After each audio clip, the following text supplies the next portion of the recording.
శ్రీ వరాహలక్ష్మీ నృసింహస్వామి నిత్య కళ్యాణం నేత్రపర్వంగా సాగింది. ఆర్జిత సేవల్లో భాగంగా ఉత్సవమూర్తి గోవిందరాజస్వామిని ఉభయ దేవేరులతో మండపంలో అధిష్ఠింపచేశారు అర్చకులు. పాల్గొన్న భక్తుల గోత్రనామాలతో సంకల్పం చెప్పి పాంచరాత్ర ఆగమశాస్త్రం విధానంలో విశ్వక్సేనారాధన పుణ్యాహవచనాలతో కార్యక్రమానికి శ్రీకారం చుట్టారు.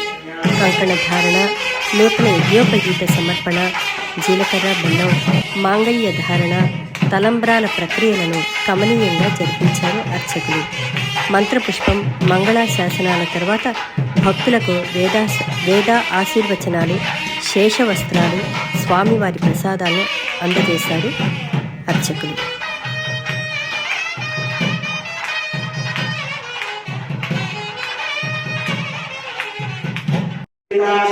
మరి ఆలోచిస్తారు అంటే అందులో సమాజంలో